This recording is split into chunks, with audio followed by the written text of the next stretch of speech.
నెల్లూరులోని Congress party office నందు రాష్ట్ర కాంగ్రెస్ పార్టీ ప్రతినిధి నారప్రెడ్డి కిరణ్ కుమార్ రెడ్డి మీడియా సమావేశం జరిగింది.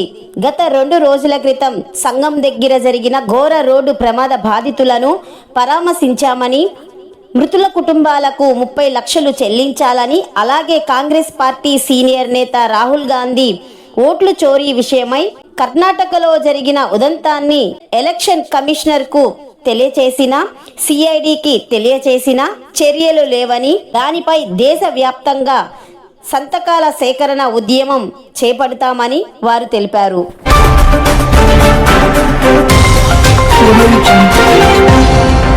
నెల్లూరు జిల్లా కాంగ్రెస్ పార్టీ ఆఫీసుకు ఇచ్చేసినటువంటి మీడియా మిత్రులందరికీ కూడా రాష్ట్ర కాంగ్రెస్ పార్టీ అధికార ప్రతినిధిగా స్వాగతం తెలియజేయడానికి అందరికీ కూడా నమస్కారాలు.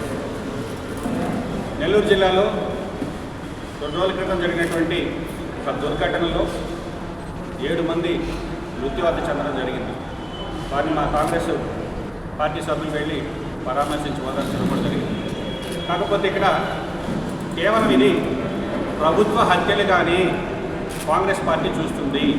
ప్రభుత్వ అధికారుల నిర్లక్ష్యం, రవాణా శాఖ కావచ్చు, మైనింగ్ అధికారులు కావచ్చు, వీళ్ళ పర్యవేక్షణ లేకపోవడం వల్ల ఏదైతే ట్రిప్పర్ ఢీకొట్టడంతో చనిపోయినటువంటి వాడికి 5 లక్షల రూపాయలు ఏదో ఎక్స్గ్రేషియా ప్రకటించి చేతులు దులుపుకోవడానికి దారుణం. కనీసం 30 లక్షల రూపాయలు తగ్గకుండా వాళ్ళకి ప్రభుత్వం సహాయం అందించాలి ఆ కుటుంబాలకు. అదేవిధంగా ఏదైతే నిర్లక్ష్యంతో వ్యవహరించారో వాళ్ళ దగ్గర నుంచి ఆ సొమ్మును కూడా రికవరీ చేసి వారికి మరింత సాయం చేయాలని కాంగ్రెస్ పార్టీ తరఫున డిమాండ్ చేస్తున్నాం. మృతుల కుటుంబాలకు ప్రగాఢ సానుభూతిని తెలియజేస్తున్నాం. ఇకపోతే నిన్నటి రోజున కాంగ్రెస్ పార్టీ విపక్ష నాయకుడు రాహుల్ గాంధీ గారు ఢిల్లీలో ప్రెస్ మీట్ పెట్టి ఎలక్షన్ కమిషన్ ఆఫ్ ఇండియా ఏ విధంగా ఈ దేశంలో పనిచేస్తుంది, గతంలో కూడా కర్ణాటకలోని మహదేవపుర అసెంబ్లీ నియోజకవర్గానికి సంబంధించి కూడా ప్రెస్ మీట్ పెట్టిన తర్వాత నిన్న మళ్ళీ దానికి పరంపరగా ప్రెస్ మీట్ పెట్టి ఏ విధంగా ఓటు చోరీ జరుగుతుంది, ఈ దేశంలో ప్రజాస్వామ్యం బతికుండాలంటే 5 సంవత్సరాలకు ఒకసారి మనం ఓటు వేసే విధంగా మనకి రాజ్యాంగం హక్కులు కల్పిస్తే ఆ రాజ్యాంగం కల్పించినటువంటి హక్కులు కూడా తుంగలో దూకుతూ ఎలక్షన్ కమిషన్ ఆఫ్ ఇండియా ఏ విధంగా ఓటు చోరీకి పాల్పడుతుంది అనే దానికి స్పష్టమైనటువంటి ఆధారాలతో నిన్న రాహుల్ గాంధీ గారు ప్రెస్ మీట్ పెట్టడం జరిగింది. ఒకటే అంటే ఇది మాన్యువల్గా కాకుండా ఒక సాఫ్ట్వేర్ ఉపయోగించి ఉద్దేశపూర్వకంగా కాంగ్రెస్ ఏదైతే మెజారిటీ ఉండేటటువంటి బూతుల్లోంచి అక్కడ సీరియల్ నెంబర్ 1వ నెంబర్ ఓటరు ఆటోమేటిక్గా వేరే వాళ్ళ ఓటర్లు డిలీషన్ కోసంగా అప్లికేషన్ ఫైల్ చేయించినట్టుగా అవి డిలీషన్ అయిన తర్వాత డిలీట్ అయిన విషయం అక్కడ ఉండేటటువంటి బూత్ లెవెల్ బిఎల్ఓకు కూడా తెలియకుండా డిలీట్ అయితే అక్కడ ఉండేటటువంటి అతను వెళ్ళి నా ఓటు ఎందుకు డిలీట్ అయింది నా బిఎల్ఓని అడిగితే నాకు తెలియదని సమాధానం చెప్పడం జరిగింది. దీని మీద కాంగ్రెస్ పార్టీ గతంలో ఎన్నోసార్లు చెప్పినప్పటికీ ఆ ఏదైతే ఓటు కోల్పోయిన వాళ్ళు కంప్లైంట్ ఇస్తే కర్ణాటక సిఐడి కేసు ఫైల్ చేయడం జరిగింది. దానికి సంబంధించి విచారణలో 18 సార్లు ఎలక్షన్ కమిషన్ ఆఫ్ ఇండియాకి లేఖ రాసింది. ఎక్కడ ఏ ఐపీ అడ్రస్ నుంచి ఈ ఫామ్ 7 డిలీషన్కి సంబంధించినటువంటి అప్లికేషన్స్ లాగిన్ అయినాయి, వాళ్ళు ఏ మొబైల్ నెంబర్తో లాగిన్ అయ్యారు, ఆ యొక్క డివైస్ కోడ్స్ ఏంటి, దాని యొక్క టెక్నికల్ డీటెయిల్స్ ఇవ్వమని 18 సార్లు సెంట్రల్ ఎలక్షన్ కమిషన్ని కర్ణాటక సిఐడి వాళ్ళు ఇన్ఫర్మేషన్ అడిగితే కనీసం ఆ ఇన్ఫర్మేషన్ కూడా ఇవ్వలేనటువంటి పరిస్థితి.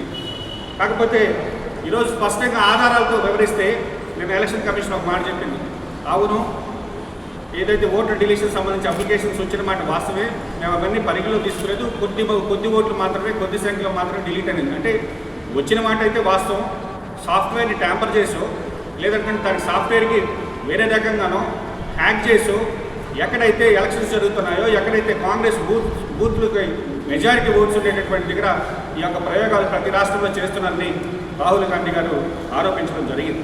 కాబట్టి ఈ విధంగా స్పష్టమైన ఆధారాలతో వాళ్ళు తీసుకొచ్చి మీడియా ముందు ప్రవేశపెట్టి మాకు తెలియకుండానే మా ఓటర్ ఐడి ఎంపిక నెంబర్ నుంచి ఓటు డిలీషన్ అప్లికేషన్స్ వెళ్ళని నిరూపిస్తే దాని మీద ఈరోజు బీజేపీ ప్రభుత్వం స్పందించేటటువంటి పరిస్థితి లేదు. ఎందుకంటే election commission of India chief election కమిషన్ని నియమించేటటువంటి విధానాన్నే బీజేపీ పార్టీ నాశనం చేసింది. సుప్రీంకోర్టు స్పష్టంగా ఒక తీర్పునిచ్చింది. చీఫ్ ఎలక్షన్ కమిషన్ నియమించేటప్పుడు సుప్రీంకోర్టు చీఫ్ జస్టిస్, అదేవిధంగా ప్రధానమంత్రి విపక్ష నాయకులు ముగ్గురు కమిటీగా ఉండి ఎన్నుకోవాలి. సుప్రీంకోర్టు జడ్జిమెంట్ ఇస్తే ఆ జడ్జిమెంట్ని కాస్త తుమ్మలో దొక్కి దానికి మళ్ళీ ఒక చట్టం తీసుకొచ్చి ప్రధానమంత్రి తన సహచర మంత్రులు ఇద్దరు ఉంటే చాలు ఎన్నుకునే దానికని చట్టం తీసుకొచ్చినప్పుడే ఏ విధంగా ఈ రాజ్యాంగాన్ని బీజేపీ ప్రభుత్వం పోనీ చేస్తుందో దేశ ప్రజలందరూ కూడా ఆలోచించాలని కాంగ్రెస్ పార్టీ వేడుకుంటుంది.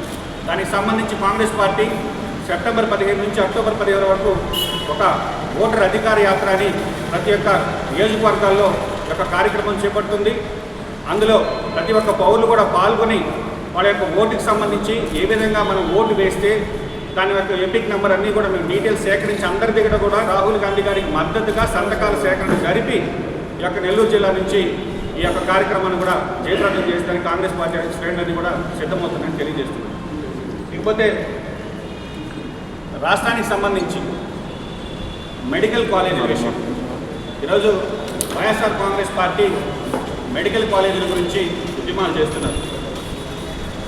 ప్రైవేటైజేషన్ అనేది చంద్రబాబు గారికి కొత్త కాదు. ఎందుకంటే 2014లోనే చంద్రబాబు గారి ప్రభుత్వం వచ్చినప్పుడు చిత్తూరులో అపోలో వాళ్ళు ఒక మెడికల్ కాలేజ్ స్టార్ట్ చేస్తే అపోలో సంస్థ అంటే దేశంలో ఎన్ని కార్పొరేట్ హాస్పిటల్ నడుస్తుందో అందరికీ తెలుసు. వారికి ఏకంగా జిల్లా ప్రభుత్వ ఆసుపత్రిని తాకట్టు పెట్టినటువంటి వ్యక్తి ముఖ్యమంత్రి నారా చంద్రబాబు నాయుడు. కాబట్టి ఆయనకు అది అలవాటే.